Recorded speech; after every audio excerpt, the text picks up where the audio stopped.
इस वीडियो के बाद आप वेब पेज को स्टाइल करने के लिए डिस्प्ले सीएसएस प्रॉपर्टी को अप्लाई कर पाएंगे और इनलाइन ब्लॉक और नन डिस्प्ले प्रॉपर्टी वैल्यूज को एक्सप्लेन कर पाएंगे। वेब पेज क्रिएट करते वक्त ये हम पर डिपेंड करता है कि हमें एलिमेंट्स को कैसे अलाइन करना है। हम उन्हें एक दूसरे के साथ में अलाइन कर सकते हैं या उन्हें एक दूसरे के नीचे भी अलाइन कर सकते हैं। क्या आपको पता है कि इन एलिमेंट्स को हम सीएसएस की हेल्प से कैसे अरेंज करते हैं? सीएसएस में डिस्प्ले प्रॉपर्टी की हेल्प से हम ये स्पेसिफाई कर सकते हैं कि एक एलिमेंट दूसरे एडजेसेंट एलिमेंट के रिस्पेक्ट में हॉरिजॉन्टली कैसे अलाइन होगा।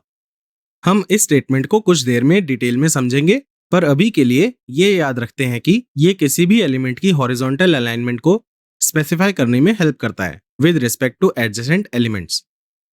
हर सीएसएस प्रॉपर्टी की तरह डिस्प्ले प्रॉपर्टी भी प्रॉपर्टी वैल्यू पेयर में एग्जिस्ट करती है।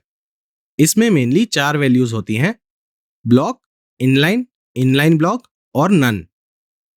आपको पता है कि हर सीएसएस प्रॉपर्टी की डिफॉल्ट वैल्यू होती है और डिस्प्ले प्रॉपर्टी की डिफॉल्ट वैल्यू अलग अलग एलिमेंट्स के लिए अलग अलग होती है। फॉर एग्जाम्पल, पैराग्राफ के केस में डिस्प्ले प्रॉपर्टी की डिफॉल्ट वैल्यू ब्लॉक होती है, पर एंकर एलिमेंट के लिए ये इनलाइन है। चलिए इस कोड की हेल्प से समझते हैं कि इन वैल्यू का क्या मतलब है। इस कोड में हमारे पास डिवीजन टैग के अंदर 5 एंकर टैग्स हैं। डिस्प्ले वैल्यूज के बीच में डिफरेंस को विजुअली समझने के लिए हमने डिव एलिमेंट और एंकर एलिमेंट के लिए बॉर्डर कलर्स डिफाइन किए हैं। यहां पर आउटपुट में आप देख सकते हैं कि पूरे डिवीजन के लिए रेड कलर का बॉर्डर है और अलग अलग एंकर एलिमेंट्स के लिए ब्लैक कलर का बॉर्डर है। जैसा कि हमने पहले मेंशन किया था, एंकर एलिमेंट्स के लिए default display property value inline है। तो इनलाइन में क्या होता है? एलिमेंट प्रीवियस एलिमेंट के साथ ही स्टार्ट होता है, provided the previous element allows it to sit next to it, और इस एलिमेंट के लिए इनफ स्पेस हो, और ये एलिमेंट दूसरे एलिमेंट्स को अलाउ करता है to sit next to it, provided कि उनके लिए इनफ स्पेस हो। अब आउटपुट में आप देख सकते हैं कि सारे एंकर एलिमेंट्स एक दूसरे के साथ प्लेस्ड हैं और कोई भी एलिमेंट रिक्वायर्ड स्पेस से ज्यादा स्पेस नहीं ले रहा है, जो इनलाइन वैल्यू की एक और प्रॉपर्टी है। विड्थ और height CSS properties display inline elements को इफेक्ट नहीं करती है।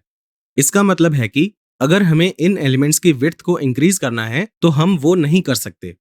चलिए इन एलिमेंट्स के लिए कुछ विड्थ सेट करते हैं और देखते हैं इफ दिस इज ट्रू। तो स्टाइल शीट में विड्थ को 200 पिक्सेल्स डिफाइन करते हैं। देयर यू गो, आउटपुट में कोई इफेक्ट नहीं है।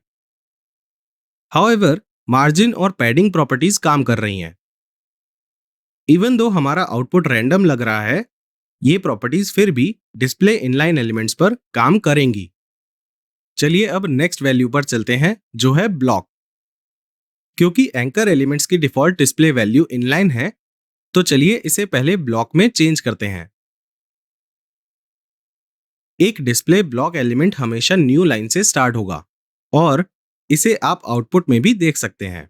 पिछले एलिमेंट के पास इनफ स्पेस होने के बाद भी एंकर एलिमेंट्स न्यू लाइन से स्टार्ट हो रहे हैं, और display block elements by default सारी अवेलेबल विड्थ को ले लेते हैं, जिसका मतलब है कि वो जितनी हॉरिजॉन्टल स्पेस ले सकता है उतनी ले लेता है, पेरेंट एलिमेंट के लेफ्ट मोस्ट पॉइंट से लेके राइट मोस्ट पॉइंट तक। अगर हम आउटपुट देखें तो हम ऑब्जर्व करेंगे कि यहाँ पर सारे एंकर एलिमेंट्स न्यू लाइन से स्टार्ट हो रहे हैं, even if previous anchor element के पास बहुत सारी स्पेस अवेलेबल थी तब भी। ऑल्सो हर एंकर एलिमेंट ने पूरी अवेलेबल विड्थ ऑक्यूपाई कर ली है। अब अगर हम इन ब्लॉक एलिमेंट्स की विड्थ को डिफाइन करेंगे, तब भी वो बाकी एलिमेंट्स को अपने साथ ऐड होने का स्पेस नहीं देंगे। अब नेक्स्ट डिस्प्ले वैल्यू पर चलते हैं, जो है इनलाइन ब्लॉक। अब इनलाइन ब्लॉक एलिमेंट्स वो होते हैं जो डिस्प्ले इनलाइन एलिमेंट्स और डिस्प्ले ब्लॉक एलिमेंट्स की कुछ प्रॉपर्टीज को इनहेरिट करते हैं। जैसा कि हमने पहले डिस्कस किया था, डिस्प्ले इनलाइन में एलिमेंट्स एक दूसरे के साथ में प्लेस्ड होते हैं और बस रिक्वायर्ड स्पेस ही लेते हैं। इसे समझने के लिए हम फिर से कोड में डिस्प्ले वैल्यू को चेंज करके इनलाइन ब्लॉक कर देंगे, और यहां पर आउटपुट में आप देख सकते हैं कि सारे एलिमेंट्स एक दूसरे के साथ प्लेस्ड हैं और वो सिर्फ रिक्वायर्ड स्पेस ही ऑक्यूपाई कर रहे हैं। हमने ये भी डिस्कस किया था कि डिस्प्ले इनलाइन एलिमेंट्स पर विड्थ का कोई इफेक्ट नहीं होता है, पर यहाँ पे अगर हम विड्थ ऐड करेंगे तो डिस्प्ले ब्लॉक एलिमेंट्स की विड्थ तो इंक्रीज होगी, पर वो एक दूसरे के साथ ही प्लेस्ड होंगे। लास्टली हम नन डिस्प्ले वैल्यू को डिस्कस करेंगे। ये डिस्प्ले प्रॉपर्टी काफी इंटरेस्टिंग और सिंपल है। इसमें हम HTML एलिमेंट्स को यूजर से हाइड कर सकते हैं। चलिए डिस्प्ले नन को देखते हैं।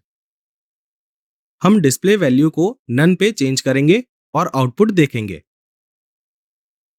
हम देख सकते हैं कि सारे एंकर एलिमेंट्स हिडन हैं। ऑल्दो एलिमेंट्स प्रेजेंट हैं, पर वो यूजर से हिडन हैं।